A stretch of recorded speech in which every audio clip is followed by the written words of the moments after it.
What's up, guys? It's Josh with the Governor's Bulldog. It is a Wednesday here in Georgia. Wanted to hop on here and talk a little bit about the Austin Peay game and a little bit of looking ahead from us, the fans, because we can do that. Thank you to you guys that just recently subscribed. Saw that we picked up a couple of subscribers. Had some more people watching the videos as of late. Great to have you guys around. Glad you're here. I was doing a lot of my videos last year on Facebook. I was doing Facebook Lives before and after the game, and the channel was kind of new, so this year I wanted to hop over and mainly just do YouTube. I mean, I'm still going to do some live on Facebook and stuff like that. I would love to go live over here on YouTube. I just don't really have the traffic for that to be entertaining for anybody yet.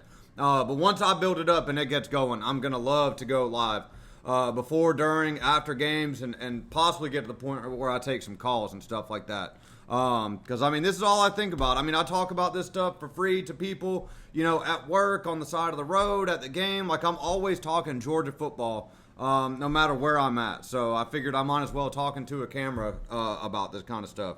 All right, so to the Austin Peay game, guys. Really, my goals for the Austin Peay game, like stuff that I'm looking for, is win the game and look good doing it. And when I say look good doing it, like, I don't want to have a repeat of a Nicholls State game or anything close to that. Like, I want Georgia to come out, dominate this game, be able to run the ball, get stops on third down, get off the field on defense, and just play a good, clean football game. But just win the game, look good doing it, and stay healthy. Like, that, I've got stay healthy is the main thing. Like, we cannot lose any major guys in this game and then go on the road to Knoxville. I feel like we have a really young team, like one of the youngest we've had under Kirby Smart. So the guys that we do have that are veterans and that have experience are going to be valuable, super valuable to us when we go up to Neyland Stadium. And that's going to be the first big test of the season. So that's the main thing. Like, we cannot lose anybody this week. And that's, unfortunately, it's really not up to anybody. It's just kind of one of those luck of the draw things. But staying healthy. Things I'd like to see on offense, explosive runs. Dwight Phillips, Peanut, he had a couple of really good runs, really fast guy on Saturday. Love to see that from him.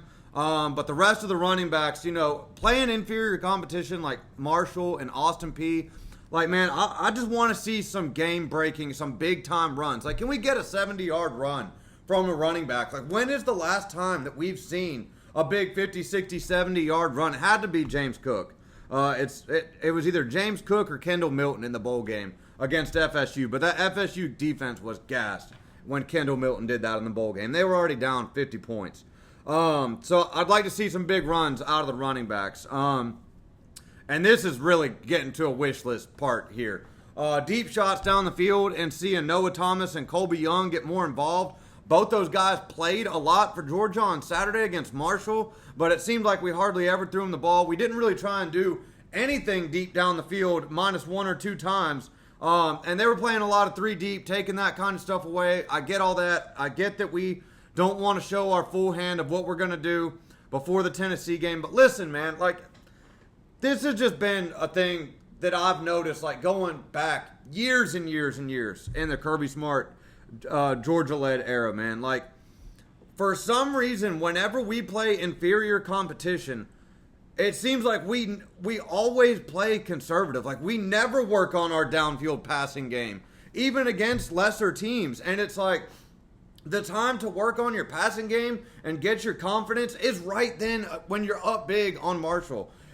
When you're playing a team like Austin Peay, and I'm not saying, like, that's the only time is when you're up on them in the fourth quarter and still be throwing it all over the place, but we need to be throwing the ball, working on our downfield passing game against these teams. Like, even though Gunner, he looks good so far, he is not a seasoned veteran quarterback. Dude's got less than 4 starts under his belt. Like, we need to be getting this guy reps, like meaningful game reps, and start working the deep part of the field. Like, I really want to see some deep shots, but I don't think we're going to get it. I mean, we've never gotten that under Kirby against these kind of teams. So it's just something I thought of. And what made me think of it was Ole Miss had like 680-something yards of offense and was throwing it all over the place in their game. And it always makes me wonder why we don't do that. You know, maybe Kirby has a reason, but I mean, I feel like it's something we should be working on during the game, is getting these receivers that we brought in. I mean, Branch, we saw what he can do, but Noah Thomas, Colby Young's coming back from a year-long suspension. Let's get these receivers involved and get them going. But I also get the part where you don't want to show Tennessee what you're going to do in your passing game. So I don't know. That's kind of like a big wish list thing. And I wrote on here too, like more Zach Branch. Like we saw what he can do. It's not that I necessarily feel like I need to see anything from him. I just really enjoy watching the guy play. Probably the most explosive player we've had on our team since James Cook. Like the dude possibly is the best player on our football team from what I saw on Saturday. Just super exciting to watch. Super fast, has moves, can change direction. Explosive. An explosive player. And Georgia always talks about we need explosive. We need explosives. To get explosives, you got to have explosive players that can do that and that can catch the ball. And last year, unfortunately, we didn't have that. And it looks like we went out and addressed that, fixed that. It looks like that's going to be much better this year. I would just like to see some other guys besides Zach Branch step up and help as far as the explosivity goes. All right, on defense, I got a little bit of a wish list here too. Can we get one turnover? Defense force one turnover, an interception, a forced fumble, and recover the football. You know, because I don't think we had no turnovers. It was 0-0 in the turnover column with Marshall. We also didn't have any sacks. So can I get 2 sacks from this defense, from our new outside linebackers and defensive ends on this team? Can you step up and get 2 sacks? I went back and forth with this on Georgia fans going as far back as I can remember. Some people, for some reason, think that sacks are not an important part of the game, and I argue that a sack is an extremely important stat and part of the game. Because if you can sack the quarterback, you've got a very high chance of being able to make him fumble and recover the ball right there. It flips the whole field, flips the whole momentum, and sacks are drive stoppers. Because most of the time, I'm going to venture out and say that sacks happen most of the time on 3rd down, in 3rd and 7 or longer, when it's an obvious passing situation. You go back there and you get a sack, even if you don't force a fumble, the drive's over. If you don't get that sack and the quarterback completes the pass, then the drive continues and possibly leads to points, which happened to us all season long last year. The defense could not get off the field on 3rd down. So can we get 2 sacks from this defense against an inferior opponent? And then the last thing is I want to hold these guys to under 100 yards rushing. Like, I don't want to see them get their ground game going at all. I thought Georgia's run stopping looked really great against Marshall. I hope to see that continue. I really liked what I saw out of Christian Miller, Jordan Hall, Xavier McLeod. So we've got some positives to look out here. Gabe Harris looked really good. Raylan Wilson looked really good. So I was thrilled with the defense for the most part. Now, we didn't get tested too much passing the ball, and hopefully we look good, in our secondary again this week against Austin Peay. But under 100 yards rushing for sure. Get our young corner some more experience. I don't know if Dalen Everett's going to play. I haven't heard anything else. I don't know anybody who has. I've been all over today on a bunch of different podcasts looking for information of what's going on with that. From the best I can tell of what's going on is if Dalen needed to play, he could play. But they like Daniel Harris and Ellis Robinson so much, and they can't really separate if one's better than the other, and they don't want one of these guys to transfer. So from what I've heard is they're trying to get those guys on the field at the same time and play them as much as possible. And then when Dalen comes back, hopefully for the Tennessee game, rotate that corner spot. So I'm really excited about the corner position. I do think Georgia's got a very deep, very talented cornerback room with a lot of future NFL players. Done a heck of a job recruiting there. And I'm excited about the safety spot too. Safety looked great. I cannot believe we get another year with KJ Bolden. Really looking forward to that. All right, we're going to move on to some concerns for the Austin Peay game. Just right off the bat, like if you guys watched this channel last year or knew what I was talking about at all in the past, like I kind of picked themes that I'm concerned about like at the beginning of the season, and we'll kind of follow those throughout the season. So last year it was the wide receivers and I think it might have been the defensive line. The wide receivers couldn't catch the ball all season last season, so that one stayed a common theme. The defensive line, I ended up being wrong last season, and I admitted constantly all throughout the season that I was wrong about that, and that we were playing good enough along the defensive line, at season's end last year in the SEC championship, that I felt like that group had proven me wrong, because I really, really was concerned about the D-line last year, and they stepped up, and they played better than they did the year before, for sure. But the offensive line, the tackle spot, Monroe Freeling looked really good. Ernest Green played a couple of series. See, I didn't think Ernest looked good. Now, there are people who did film studies on Ernest and basically said that he was looking over trying to help Juan Gaston, and that's how a couple of guys got by him, that wasn't actually his assigned guy, and that he was just trying to help out, and I get all that. I get that it might not have been his assignment, but I'm seriously trying to sit here and think of the last time that I looked at Ernest Green play tackle and said, man, he looks damn good. Like, he's just flattening guys. He is dominating over there. And I cannot think of the game. Like, I really need to go back and look and see when the last time Ernest Green played what I thought was good, impressive football at the tackle spot, because it's been a while. So if Ernest plays, hope he looks good. I hope he looks better. And I just want to see these guys dominate, man. Like, it's Austin Peay. It's Austin Peay and it's Marshall. Like, I want to see domination. And I'm just going to go ahead and skip down to this. Where's this at? Short yardage runs on 3rd and 1 and 3rd and 2. We've got to convert those. If we were 3rd and 1, 3rd and 2 on the road at Tennessee and we went for it and we didn't get it, more than likely Kirby's not going for that there on the road in Knoxville. He's going to kick the field goal. And that changes the whole dynamic, the whole momentum of the whole game. So the 3rd and 1, 3rd and 2 runs for the offense, which falls on the offensive line, we've got to convert those. Like, we can't be getting to a 4th down against Marshall and Austin Peay. Now, I'm happy with the result of what Gunner got by going for it on those 4th downs, but we shouldn't even have to get to that point as an offensive line against these inferior opponents. So short yardage, I want to see the O-line dominate. I want to see us get the 1 or 2 yards easily this year, y'all. Like, especially against inferior competition. The other offensive linemen, like Juan Gaston, loved seeing him out there. Thought he looked really big. Like, once he gets his hands on guys, really hard guy to deal with. Just a massive human being. I thought he looked really good. Yeah, he missed some stuff, but he's a true freshman starting on the offensive line. And I really hope to get him back. Really was excited to see him develop and continue to get better as the year goes on. So I hope we get Ernest and Juan Gaston back. If not, though, I thought that Bo Hughley came in and looked really good for Ernest. I thought he was flying around and doing some better stuff than Ernest Green was doing. Maybe I'm wrong. That's just my opinion. I thought Hughley looked better. And then Daniel Calhoun came in for Juan Gaston. Thank God that we got him and recruited him as hard as we could, and that he ended up coming to Georgia to be a dog. Because now with Juan Gaston going down, we got another really, really good player, 5-star player stepping in on that offensive line. So I'm excited about that. The depth looks pretty good right now. Like, it looks like we got 8 to 10 guys that we can rotate on O-line. And that's just something I'm really going to be keeping my eye on this year is the O-line. Can we get 5 guys to play healthy and play together for consecutive games deep into the season and be playing our best ball as an offensive line once we get into November and December? That would just make all my hopes and dreams and wishes come true here. All right? Let's see here. The other thing, Brett Thorson coming back.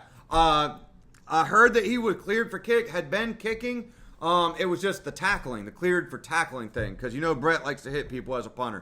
So looking forward to see when he comes back, maybe for the Tennessee game. Maybe this week. I don't know. We'll see. But love Brett Thorson. Great personality on the team. Hilarious guy. And he will hit you now. So looking forward to getting Brett back for sure. All right, moving on, kind of looking ahead a little bit just because we're fans and we can do that. The players and coaches can't do that, but we're going to do it. So we got to get past Austin Peay, right? And then our first true test of the season on the road, going up to Tennessee, going up to Knoxville. How I'm feeling about that game, like, I feel confident about this game. And I feel that way because I kind of feel like Kirby Smart has got Josh Heupel's number.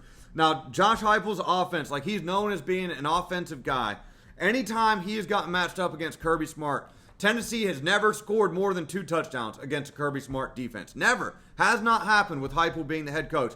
Now, they've scored more than 14 points. They've kicked some field goals on top of that, but they haven't scored more than 2 touchdowns against Georgia and Kirby Smart. And it kind of seems like it follows a common theme of Tennessee can come out, have that scripted drive. Georgia kind of figures out what they're doing and kind of clamps down on defense, puts the clamps on them, and they just suffocate Tennessee. The farther the game goes along, once Georgia shuts down the run game, Tennessee's done. I don't know how it is that Kirby Smart's got this offense figured out because a lot of other teams struggle with it. Tennessee will put 40 on a lot of other teams, but not Kirby Smart, and it's just been this way for years now. So that's the main reason that I feel confident is Kirby, for some reason, is good at being matched up against this Josh Heupel offense. And then I'm sorry, like for Tennessee, you've got a first-time starting quarterback. You do not want your first SEC start to be against a Kirby Smart defense. Like, I just don't think that's a recipe for success that any coaching staff or quarterback would want. Like, your first start going against Kirby Smart and a really talented Georgia defense, I don't care if it is at home. Like, that's going to create problems. And that's when Georgia's going to unleash everything, like throw the kitchen sink, everything that we can do to win this game, we're going to do on the defensive side of the ball. I feel like the defense is ahead of the offense right now, especially in Georgia's case. Like, I feel like Georgia's defense is a little bit farther along than our offense right now, which is fine. I'm just saying, Georgia's defense is going to attack, and it's going to bring pressure on this guy. They're going to bring stuff that he has never seen before, and it's a lot faster speed than the competition that he's playing against right now. So I feel good for all those reasons. Like, yes, it will be Gunner's first big road game as well, but I feel like he can handle it. Man, if Gunner was ever going to crack under pressure, we would have seen it in the SEC championship when his team was down. And if we didn't see it then, we sure would have seen it in the Sugar Bowl against Notre Dame. Like, even when things started falling apart for Georgia, like Gunner Stockton never panicked or looked flustered. And he was one of the bright spots in that game, man, to be honest with you. Like, Gunner, given what his offensive line and receivers did, played a fantastic game against Notre Dame because the O-line and receivers played terrible against Notre Dame. All right, I'm going to talk about this just for a minute. Alabama, I'm sure am thinking about changing my pick for my season prediction because Alabama looks bad. And I know people overreacting game one, but then I'm sitting here looking at all this other stuff about Alabama losing 5 of their last 10 games. A lot of them on the road. It's not 5 of the last 10, but they've lost 4 out of the last 10. They've lost to Florida State on the road, Michigan in the bowl game, Oklahoma on the road, Tennessee on the road, and Vandy on the road. That's all since the Georgia game, which was less than a year ago. Another thing is, and this shocked me here, is that Ryan Williams has not had 100 yards receiving since the Georgia game. This was one of the first, I think may have been the first college player to get the Nike endorsement or a Nike brand deal, millions of dollars off of Nike. And that's just astonishing to me for him to not have 100 yards receiving since the Georgia game. I never would have expected that. He was getting double teamed on Saturday, but still, man, like this dude was running around doing 3 podcasts a week, living just a superstar lifestyle all off season, and he didn't show up at all against Florida State. Going back and watching that Alabama game, the missed tackles, like my best friend is a Bama fan. He's got a Bama YouTube channel. Said he counted 14 missed tackles in the Florida State game. The loafing, like when Florida State was running down one side of the field towards the end zone with the ball in their hand, we had Alabama players on the other side of the field jogging, like not even running hard to the ball. And then like another thing I noticed, there's no leadership on that team. Like when things started going sideways, back in the day, even if Bama was up 50 points, if something went wrong, like the leaders on the team would step in and interject and get in each other's face and damn near get in fist fights over, lining up wrong or audibling wrong, or calling the wrong play, being in the wrong spot, missing an assignment. And man, these guys made stops on 4th down while they were down 14 points in the Florida State game and doing all kind of dances and celebrating. And it's like, bro, you're down, and you guys were favored by 2 touchdowns in this game. Just uncharacteristic. I'm shocked. I truly am shocked. And for Bama to lose that many games on the road, again, Florida State, they lost on the road. Michigan, they lost the bowl game at a neutral site. Oklahoma, they got stomped on the road. Lost to Tennessee on the road and lost to Vanderbilt on the road. So, for whatever reason, they don't play good on the road. Lost 5 games on the road under Kalen DeBoer recently. I mean, this is in the last 11 games. They've lost all these games on the road, not including the bowl game, which is a neutral site. So for them to have to come to Georgia, and all of the Georgia fans know, like, this is the time we have to beat them. Like, we don't get them at home often. Finally, we do. If we lose this game to Bama, this will be 9 out of the last 10 times we played. We will have lost. So you at least got to get 20% on this. Like, everything points to Georgia. And I picked Alabama to beat Georgia just because I feel like we have an Alabama problem. I don't know what it is. I have seen us line up against them with a better roster time and time again. The better coach team, looked like we've had the better season, look better against common opponents, and things just fall apart whenever we line up against them. I don't know what it is, guys. I wish I did. But I damn near want to change my pick. But until I see Georgia do it, I mean, I don't think I'm going to do that. But Alabama looks bad, so we'll see. Georgia's got to have it. Like, as bad as Alabama looked, as out of shape, unconditioned, undisciplined, and as badly coached as they looked against Florida State, you better beat them this year at home. And I think the Georgia crowd is going to be off the chain for that game. I mean, we got Austin Peay this week at home. That'll be a laid-back atmosphere after the first couple of drives, just like the Marshall game. Then going to Neyland, most fans will be staying at home, watching it on TV. A lot of Georgia fans are going to go out there, but most will be at home. And then we got to bye, so we'll be starving for football by the time that game rolls around in late September. And I think it'll be a sellout crowd, and I'm hoping to see the attendance problems be gone by that point in time. Like, when there is 45 minutes left to go before kickoff, that stadium better be full for the Alabama game. Like, I wish I could explain to everybody and just have you guys know. Like, I went to Tuscaloosa last year for the Georgia-Alabama game. That stadium was slap full with an hour before kickoff. Like, there were just spots sprinkled where people weren't sitting. But for the most part, it was filled up. When Coach DeBoer walked into the stadium, got a big cheer from the student section. Every player that was there that got announced as a starter got a thunderous cheer from the student section. And when Georgia took the field last year in Tuscaloosa, it was a deafening noise. I mean, you couldn't hear anything. I had a headache. You could feel the air buzzing. It was so loud. And our offense couldn't communicate. So I'm hoping that we do the same thing to them that they did to us. So I'm really looking forward to that. Georgia's got to have that game. You just got to have it this year, man. Like, this has got to stop against Alabama. You gotta start winning some of these games. You don't have to beat Alabama all the time, but you got to beat them some of the time. All right, I think that pretty much wraps up everything I wanted to talk about for today's video. I appreciate you guys stopping by.